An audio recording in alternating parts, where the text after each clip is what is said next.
Hello everyone. Today we will solve from question number 17 of exercise 11th A class 7th RS Agrawal math. Topic is profit and loss. And the question 17 is on selling an exhaust fan for rupees 7,350 a man gains 1/6 of its cost price. Find the cost price of the fan. चलिए करते हैं। तो हमने selling price दे रखा है, तो SP of exhaust fan is equal 7,350 और गेन दे रखा है 1/6 ऑफ कॉस्ट प्राइस। तो कॉस्ट प्राइस हमें मालूम नहीं है, तो कॉस्ट प्राइस ही पूछा है, तो लिख लो let the cost price of exhaust fan is equal rupee x. तो गेन कितना हुआ? गेन होगा x का 1/6। तो गेन कितना हुआ? Gain is 1/6 x rupees. अब भाई सेलिंग प्राइस क्या होता है? सेलिंग प्राइस क्या होता है? देखो CP plus gain, cost price plus gain होता है सेलिंग प्राइस के, होता है ना। बस हो गया सवाल, वैल्यू पुट कर दो। सीपी क्या माना हमने? x और गेन कितना है? 1/6 x और सेलिंग प्राइस इज इक्वल 7,350।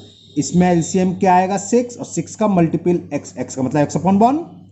तो 1 का डिवाइड 6 में करेंगे 6 आए और 6 का मल्टीपल x में तो 6x प्लस 6 का डिवाइड 6 में 1 टाइम्स और 1 का x में तो x is equal 7,350। 6x plus x कितने हो गए? 7x इज इक्वल 6 का क्रॉस मल्टीपल 6 सामने जाएगा 7,350 into 6. The value of x will be 7,350 into 6 upon 7. 7 से कैंसिल हो जाएगा, 7 बन जा 7, 7 बन जा 7, ना जाने की से बोलते हैं 7 5 जा 35, 6 का मल्टीपल कर दो तो x निकलाया, ये कितना आ गया 600, 6 5 जा 30 और 6 बन जा 6, 6300। तो cost price of exhaust fan, जो एग्जॉस्ट फैन है उसकी कॉस्ट प्राइस आ गई 6,300 rupees. It is the answer of question number 17।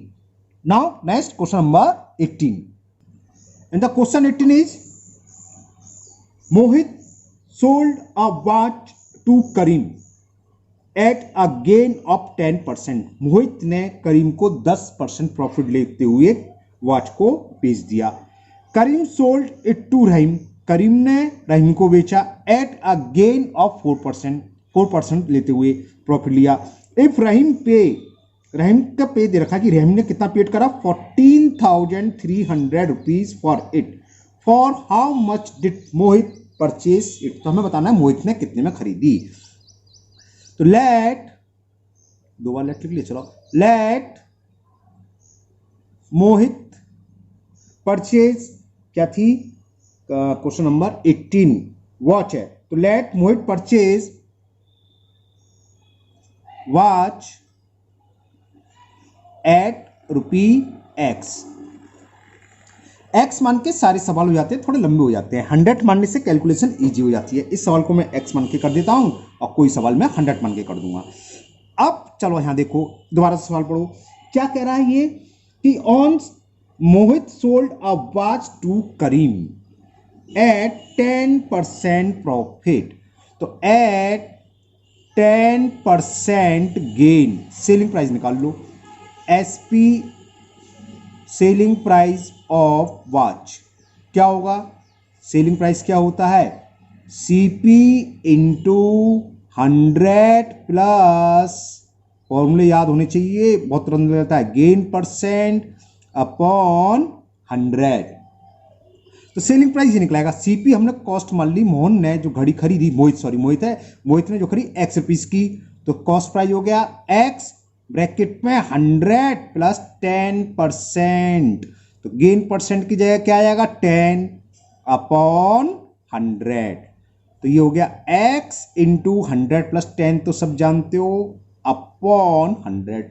यहां तक किसी को कोई प्रॉब्लम तो नहीं है? नहीं है, बहुत खुशी की बात। 0 से 0 कैंसिल, तो कितने क्या आ गया 11x अपॉन 10 रुपीज।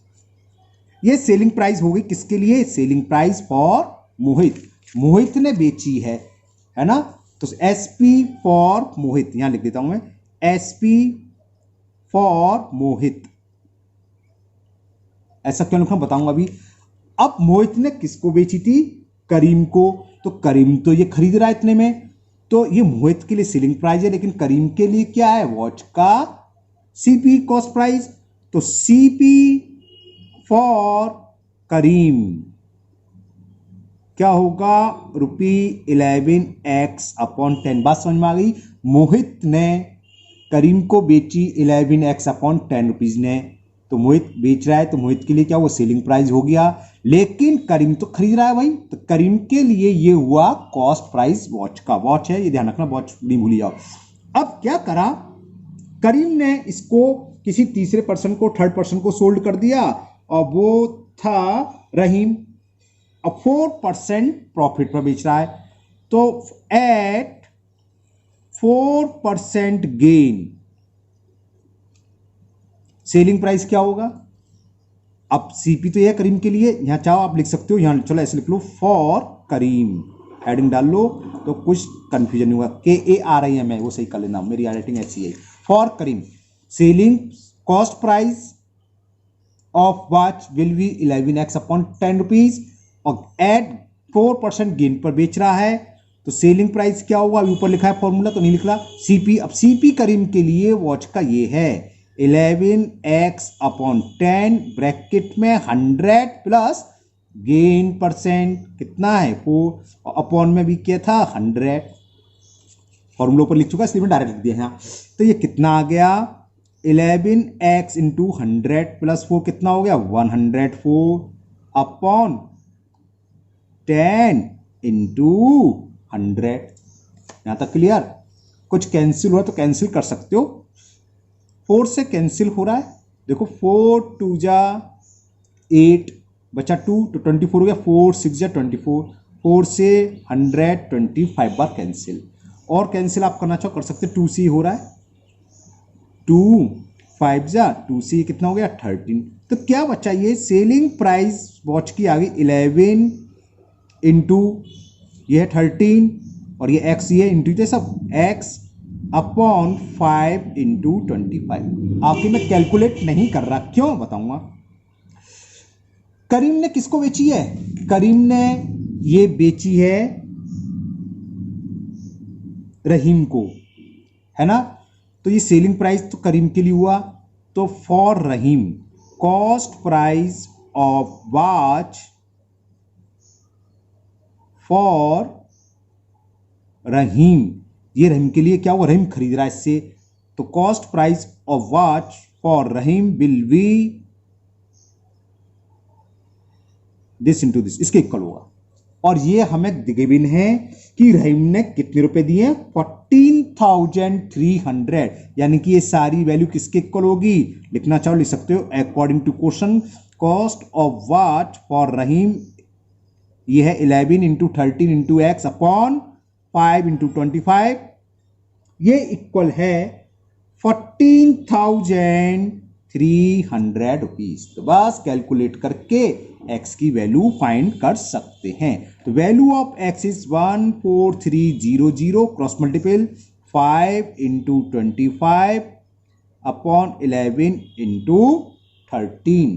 देखो 13 बन जा 13, 13 से काटा 13 बन जा 13, कैरी यहाँ गया 13 हो गया, 13 बन जा 13 0, 11 से ये 100 बार कैंसिल, 25 5 जब 125 होते हैं और 2 0 ये, तो x की वैल्यू ये आ गई। x क्या था, x था हमने माना था कि let Mohit purchase watch at x rupees, तो मोहित ने कितने रुपया परचेज करी, तो ये हो गया आंसर आ गया। ये पूछना था कि Mohit purchase watch at ₹12,500 rupees. It is the answer of question number 18। Okay समझ में आ गया। अब आगे क्या है, इससे थोड़े थोड़े स्टेप बाय स्टेप लेंदी हो गया क्वेश्चन, लेकिन सिंपल है, कंसेप्ट क्लियर होना चाहिए। एक ने बेचा दूसरे को, तो दूसरा तो खरीद रहा है, तो पहले के लिए जो सेलिंग प्राइस है वो दूसरे के लिए क्या होगा, कॉस्ट प्राइस। फिर दूसरे ने तीसरे को बेच दिया, अब जितना ही परसेंट गेन पर बेच रहा हो फॉर्मूला वही लगता रहेगा, जो दूसरे के लिए कॉस्ट प्राइस आएगा, जितना ही परसेंट गेन पर बेच रहा हो फॉर्मूला लगाते जाओ, एसपी निकाल लो। अब दूसरे ने तीसरे को बेचा, जैसे इसमें करीम ने किसको बेचा, रहीम को, तो जो करीम के लिए सेलिंग प्राइस है ये आया था, तो ये भैया कॉस्ट प्राइस तो किसके लिए होगा, रहीम ने तो इतने रुपए वॉच खरीदी है, तो रहीम के लिए ये कॉस्ट प्राइस हो गया, जो कि करीम के लिए क्या है, एसपी। अब बात चल रही है कि रहीम ने बेची किसको थी, रहीम ने कुल पैसा कितना दिया, कितना देगा, जितने वो खरीदेगा इतने में खरीद रहा है, और ये फिगर हमें दे रखी है कि ये इक्वल किसके, 14,300, इन दोनों को इक्वल रख दो, कैलकुलेट करोगे एक्स की वैल्यू आ गई, इट इज द आंसर। तो क्वेश्चन नंबर 18 का आंसर कितना हो गया, 12,500 rupees. Now next question number 19। Now question number 19 and the question 19 is if the manufacturer gain 10%, the wholesaler dealer 15% and the retailer 25%, then what is the production cost of washing machine whose retailer price is 37, लिख देता हूं चलो, retailer का price मतलब washing machine का है, price of washing machine for retailer, इसका मतलब ये है ना, मैं शॉर्ट में लिख दे रहा हूं क्या, रिटेलर प्राइस। तो रिटेलर प्राइस का क्या हुआ, रिटेलर का प्राइस हुआ, ये गिवन है हमें 37,950 रुपीज। तो पूछा क्या था इसमें कि find the production cost of washing machine. तो वॉशिंग मशीन कहाँ प्रोडक्ट होगी, जो मैन्युफैक्चर है, मैन्युफैक्चर माने कंपनी है, तो जो बना रहा है, बनाने वाला। तो हमने मान लिया लेट द मैन्युफैक्चर कॉस्ट या प्रोडक्शन कॉस्ट, या आपकी मर्जी कुछ भी लिख दो, let the production cost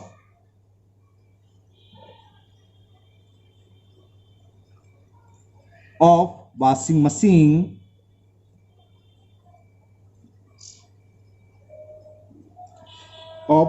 machine कितनी, बी रुपी एक्स। तो वॉशिंग मशीन की हमने प्रोडक्शन कॉस्ट मान ली एक्स, तो ये सीपी हुआ किसके लिए, मैन्युफैक्चर के लिए। तो चलो मैं एक हेडिंग डाल के लिख देता हूं, फॉर मैन्युफैक्चर, ठीक है ना, जो मैन्युफैक्चर बना रहा है, यानी कंपनी हो तो कंपनी जो भी बना रहा है शुरू में जहां से निकल के आ रही है, ई आर है मैन्युफैक्चर, ऐसे सीपी दे रखा है हमने, मान लिया जो रुपी एक्स, वॉशिंग मशीन की बात चल रही है, और उसमें दे रखा है, शुरू से सुन लीजिए, मैन्युफैक्चर गेन कितना दे रखा है, 10%। ये 10% गेन दे रखा है मैन्युफैक्चर के लिए। तो मैन्युफैक्चर के लिए क्या होगा, यानी कि मैन्युफैक्चर ने वॉशिंग मशीन जो डीलर को बेची, तो कितने बेची होगी, सेलिंग प्राइस निकाल लो। तो सेलिंग प्राइस क्या होता है, सीपी ब्रैकेट में 100 plus gain percent upon 100, formula लिखा मैंने इस बार, है ना। तो ये कितना हुआ, 100 प्लस 10 कितना होगा, 110 एक्स अपॉन 100, जीरो से जीरो कैंसिल। तो selling price of washing machine for manufacture के लिए वॉशिंग मशीन का सेलिंग प्राइस ये हुआ। मैन्युफैक्चर किसको बेचता है, इसमें लिखा हुआ है, उसके बाद जो देखा होलसेल डीलर, तो फॉर ऐसे लिख लो, होलसेल डीलर, जो होलसेल डीलर है उसके लिए क्या कॉस्ट हुई, फॉर होलसेल डीलर, ऐसे डाल लो। मैन्युफैक्चर ने किसको बेची, होलसेल डीलर को, तो होलसेल डीलर तो इतने रुपए में खरीद रहा है, तो cost price of washing machine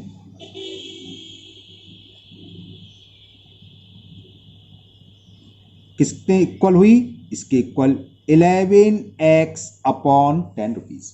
clear. अब होलसेलर ने रिटेलर को बेची, कितना प्रॉफिट करा ये दे रखा है, गेन दे रखा है इसमें 15%। तो आपको समझ में आ गया। अब होलसेलर के लिए सेलिंग प्राइस निकालने की, होलसेलर ने कितने रुपए में वॉशिंग मशीन बेची, किसको डीलर को, तो रिटेलर को, सॉरी। तो निकालते हैं सेलिंग प्राइस ऑफ मशीन, लिख दे रहा हूं, है ना, वॉशिंग मशीन लिखना आप लोग पूरा। क्या होता है, सीपी कितना आया 11x अपॉन 10 ब्रैकेट में 100 प्लस गेन परसेंट और अपॉन 100। बात क्लियर? तो ये कितना हो गया 11x इंटू 100 प्लस 15 कितना होगा 115 अपॉन 10 इंटू 100। ये बीच में x है, ध्यान रखना, नहीं नंबर को एक साथ कर लो, चाहो ऐसी रन दूं। अब जरा सुनना ध्यान से, ये फॉर होलसेलर के लिए कॉस्ट प्राइस था वॉशिंग मशीन का इतना, उसने 15% प्रॉफिट लेके बेच दी डीलर को और बेच रहा है इतने में, है ना। तो डीलर के लिए जो होगा कॉस्ट प्राइस कितना होगा, डीलर नहीं रिटेलर, सॉरी रिटेलर के लिए, एंड द रिटेलर 25% प्रॉफिट, थोड़ा बड़ा हो गया। अब लिख लो फॉर, आपके लिए लिख रहा हूं हेडिंग जिससे कि आपको समझ में आ जाए, फॉर रिटेलर।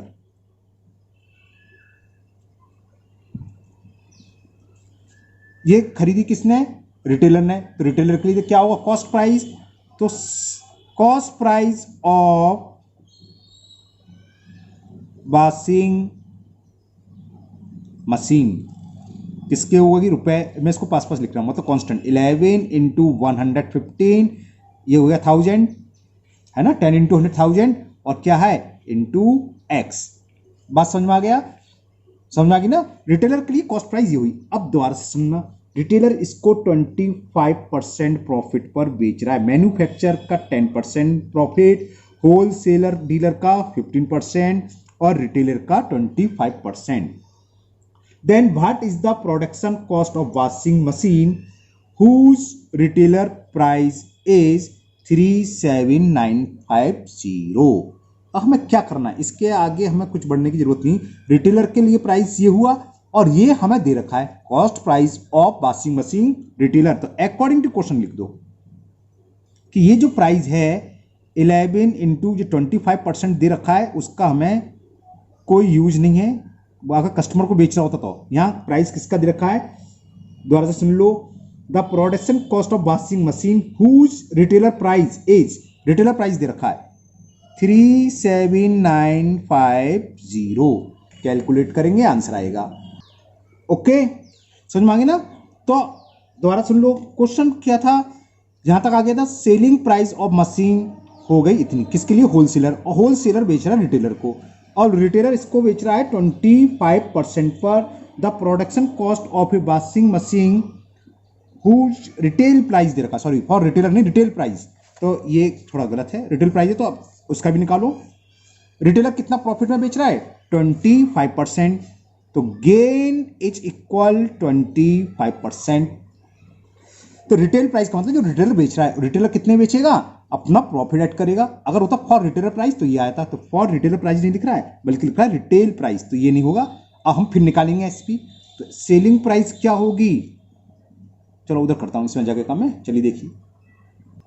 तो selling price for retailer, retailer को पड़ रही थी वो सीपी, मैं यहां लिख दे रहा हूं 11 into 115 upon 1000 into x piece, into में क्या 100 plus profit percent, 25% profit upon 100 होता है फॉर्मूले का। तो कैलकुलेशन थोड़ी ऊट पटांग सी है, ज़्यादा सी लग रही है, लेकिन कोई दिक्कत नहीं है, आपको तो बस जो तरीका बता रहे हैं उसी तरीके से करते जाओ, सारा आंसर आएगा। 100 प्लस 25 कितना हो गया 125 अपॉन 100, थोड़ा बहुत कैंसिल कर ले रहे हैं, 25 5 जा और 25 4 जा, और कुछ कैंसिल, 5 से 100 हो रहा है बस। चलिए चलो ऐसे देते हैं, तो ये कितना आ गया, ये ध्यान रखना, ये बीच में एक्स है तो एक्स को एक साइड में ले रहा हूँ पहले, 11 into 115 into 5 upon 100 into 4 into x, इतने रुपीस आ गई कॉस्ट किसके लिए, रिटेलर के लिए, यानी कि रिटेलर इतने में बेच रहा है। अगर आप लोग बाजार से खरीदने जाओगे, कोई कस्टमर जाएगा तो वो कहता है रिटेल प्राइस, तो ये प्राइस है जितने वो बेच रहा होगा। तो अकॉर्डिंग टू क्वेश्चन ये हमें गिवन है, according to question 11 into 115 into 5 into 100 into 4 into x is equal, retail price कितना दे रखा है 37,950, 37,950। तो x की वैल्यू निकाल लो आप, तो x is equal to cross multiplication होगा, क्रॉस मल्टीप्लिकेशन 37,950 इंटू 100 इंटू 4 ऊपर जाएंगे न्यूमिनेटर में, अपॉन में क्या आएगा 11 इंटू 115 इंटू 5, 11 इंटू 115 इंटू 5। चलिए कैंसिल करते हैं, 11 बन जा 11 से कैंसिल करते हैं, 11 3 जा 33, 4 बचा, 4 का मतलब 45, 11 4 जा 37950, 37950 ये क्या लिख लिया मैंने, है ना 37950 है, 375 गलत लिख लिया, इसे हटा देना, ये तो 37950। तो 11 3 जा 33, 4 का मतलब 49, 11 4 जा 44, 5 बचा, 11 5 जा 55, ये हो गया। 11 से ये कैंसिल हो गया, 5 से इसको कैंसिल कर दो 20 टाइम्स, देखो 115 से 3 बार कैंसिल हो गया, 115 3 जा 345, एक जीरो ही बचा, बस कैलकुलेट कर लो क्या बचा। मैं यहां दोबारा से लिख रहा हूं 30 इंटू 20 इंटू 4, 3 2 जा 6, 4 जा 24 और 2 जीरो, कुछ कमी कर दी क्या हमने सवाल में, एक जीरो का अंतर पड़ रहा है, ये 100 दर ले गए थे, 100 यहाँ आ गया, 37950, 11 इंटू 5 इंटू 5, तो कहीं कुछ गड़बड़ कर दी है, बीस तो इतने में रहा है 37,950, तो 24,000 होना चाहिए, या तो कहीं मिस्टेक करी है। सेलिंग प्राइस 11 फॉर रिटेलर, तो सेलिंग प्राइस फॉर रिटेलर, हाँ यही मिस्टेक है, देखो 11 इंटू 115 अपॉन 1000 है ना, और वहाँ हमने लिख लिया है 100, तो ये 1000 है, जीरो करोगे यहाँ, एक जीरो बढ़ाओगे इससे आंसर आ जाएगा, ओके है ना। तो ये 1000 है, ये एक एक जीरो बढ़ाते चलना, अब ये 1000 है, ठीक है ना, और 1000 इधर जाएगा तो समझ में आ गया, 1000 ऊपर गया था, 100 की जगह एक जीरो बढ़ा दूँ यहाँ पर, समझ में आ गया, तो एक जीरो यहाँ बढ़ा दे रहा हूँ 200 में, तो ये हो गया 24,000, तो आंसर आ गया। तो cost of washing machine, in question में टाइम लगेगा आपको, स्टेप बाय स्टेप करते जाना, आंसर आ जाएगा, होगा कुछ नहीं, सिंपल है, बस फॉर्मूला याद रखना है, सेलिंग प्राइस क्या होता है और प्रॉफिट पर कितना है और लॉस गेन पर, लॉस परसेंटेज पर कितना एसपी होता है, फॉर्मूला याद होनी चाहिए, फॉर्मूले पुट करो और आंसर आएगा, ओके। तो अभी तो आपके ये क्वेश्चन नंबर 19 हुए, इस वीडियो में हम इतने ही क्वेश्चन करते हैं, अब 3 क्वेश्चन रह गए आपके 20, 21 एंड 22, वो हम नेक्स्ट वीडियो में करेंगे, है ना। मुझे उम्मीद है आपको ये क्वेश्चन अच्छे से समझ में आ रहे होंगे, लेंदी हैं लेकिन सिंपल हैं, फॉर्मूले बेस पर है ना, तो आप इसे करिएगा पूरी कंप्लीट, और अगर वीडियो पसंद आई तो लाइक करिए, साथ ही इस वीडियो को अपने दोस्तों को भी शेयर करिए, जिससे कि वो भी इस वीडियो का फायदा उठा सकें। अगर आप लोग पहली बार चैनल पर आए हों तो चैनल को सब्सक्राइब करना ना भूलें, साथ ही बेल आइकन को और जरूर पुश कर दें, जिससे कि इसके आगे के जो वीडियो मैं अपलोड करूंगा वो आपके मिस ना हो। फिर मिलते हैं नेक्स्ट वीडियो में, thank you, have a nice day.